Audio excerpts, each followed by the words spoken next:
Invitación. En Ecuador, alguien que publique información económica que altere los mercados podría obtener beneficios por esa decisión de alterar los mercados y causar daño a la economía.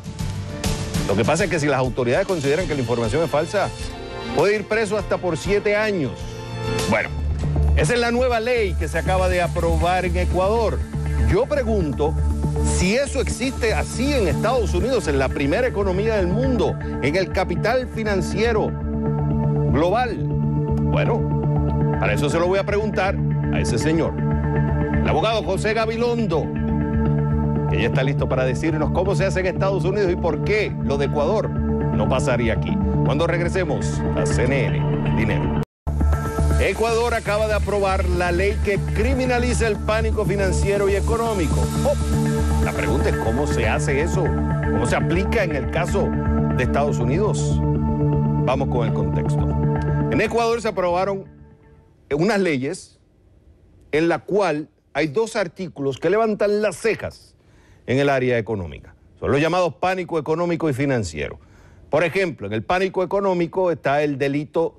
Lo tipifica como el pánico económico si las autoridades consideran que alguien expresa información que ellos determinan como falsa, que altere los precios para sacar beneficio y que cause daño a la economía. Bueno, podrían ir hasta presos por 7 años. Críticas. Para algunos es una restricción a la libertad de expresión y que limitará considerablemente el acceso a información. Bueno, invitamos a un abogado y profesor de Derecho Penal en Ecuador y dijo que está de acuerdo con una, pero no con otra. Escuchemos. A ver, conceptualmente yo creo que es necesario que se regule el pánico financiero como se regula en muchas legislaciones. Es necesario porque es un servicio público o un servicio de orden público que tiene que estar regulado y tiene que evitarse la generación de noticias o de rumores que lleguen a la caída del sistema financiero o de entidades financieras en particular. En ese sentido, yo estoy de acuerdo con el pánico financiero bien redactado, no como está en nuestro código. Con lo que no estoy de acuerdo es con el pánico económico, ni en los términos que está redactado, ni con la figura y existencia mismo de ese tipo penal. José Gabilondo, ¿existe ley que criminaliza el pánico financiero y económico como en Ecuador, en Estados Unidos? Cada país tiene su derecho soberano de organizar su sistema económico y promover la estabilidad financiera como quiera. De forma que no quiero sugerir que la solución norteamericana es la mejor, pero lo que es cierto es que en los Estados Unidos jamás pudiera existir semejante figura como el pánico financiero, por varias razones. Primeramente, porque el sistema constitucional no le otorga al gobierno federal el poder de emitir semejante ley. Y si lo hiciera, en 15 minutos habrían un montón de demandas arrematando contra eso. La segunda razón es que en este país tenemos otra filosofía de la información. O sea, de alguna manera, si la metáfora del oso y el toro peleándose implica una pugna de interpretación de lo que significa una empresa, y eso de alguna manera es la base de nuestra economía. Los conflictos y las malas noticias se pueden entender como una reflexión positiva, de forma que en nuestro sistema no hay que regular la mala información, porque los mecanismos lo ventilan. Y la tercera razón es que hemos privatizado este tipo de conflicto porque existen figuras privadas como de difamación de bien que las empresas pueden usar una contra la ella para protegerse. De forma que semejante ley sería inconcebible aquí. Hay una cosa, José, que a mí me encanta en la academia, que hay lo que se llama derecho comparativo. Y una de las cosas es comparar las diferentes formas de cómo los estados ven las regulaciones y cómo regulan. No estamos diciendo que este es mejor, o que aquello es peor, o aquello es mejor y este es peor. Lo que sí es cierto, que en Ecuador la visión es más de un estado intervencionista en los asuntos económicos. Sí. En Estados Unidos la visión, por una cuestión histórica, es menos intervencionista. Ahora, no quiere decir que no se penalice cuando hay fraude. Lo que pasa es que está tipificado en otras leyes. Tú me estuviste explicando que ya está más específico en las funciones que tienen ciertas instituciones públicas para regular eso. Pero no está tipificado de una forma general, como si se da una información falsa y se crea un pánico financiero, automáticamente se criminaliza. ¿Correcto? Absolutamente, porque lo que hacen los tribunales federales cuando hay este tipo de delito o de reclamación es que ellos insisten que los fiscales tengan las pruebas suficientes.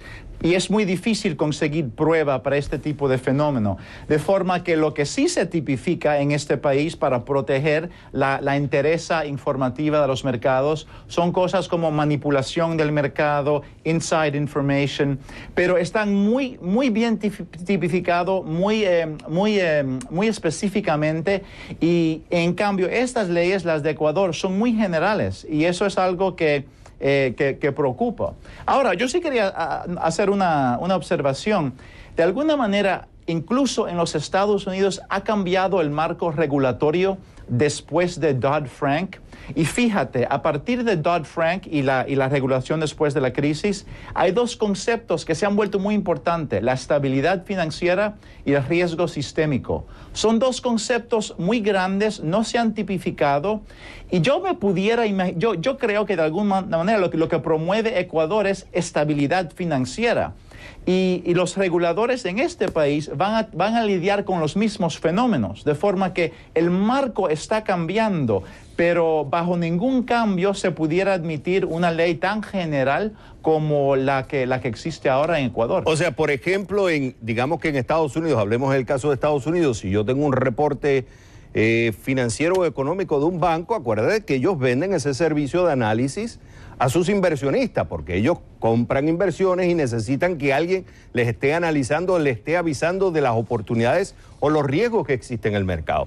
Digamos que yo cojo ese reporte y yo hablo de eso en televisión, y eso pudiera crear un pánico en mucha gente y tiene un efecto. El banco hace plata con eso, porque el banco vende ese editorial, esa información. Sin embargo, acá en Estados Unidos no se criminaliza eso, ¿correcto? Bueno, todo lo contrario, no solamente no se criminaliza, pero se entiende que ese informe hace una aportación, porque en resumida cuenta, el mercado de capital es un mercado de información. Lo que se está procesando es la información. Y si alguien tiene una visión bajista y quiere vender, bueno, otra persona que tenga una visión alcista va a comprar. Va a haber un perdedor y va a haber un ganador. Pero eso es el proceso normal de lo que llamamos el hallazgo de precios. Y como la información es algo tan valioso, en lugar de desincentivar la producción de información, la idea es más información es mejor. Y los mecanismos de intermediación en el mercado, como las agencias crediticias, los analistas, ellos serán quienes analizan la información, emiten una conclusión que el consumidor debe usar. De forma que somos un sistema muy information friendly. Lo importante es que exista transparencia en la información, y uno de los pilares claves de cuando uno estudia finanzas es la información, porque la información es lo que te ayuda a determinar si el precio está sobrevaluado o no. Por eso es clave la información y tiene que navegar. José Gabilondo, diste en el punto. Acá no estamos diciendo quién es mejor o peor, pero sí ayudamos a través de la televisión a hacer un método comparativo y a comparar el derecho internacional en un área como es en el caso de la finanza. Fue un gusto haberte tenido en el programa. Igualmente.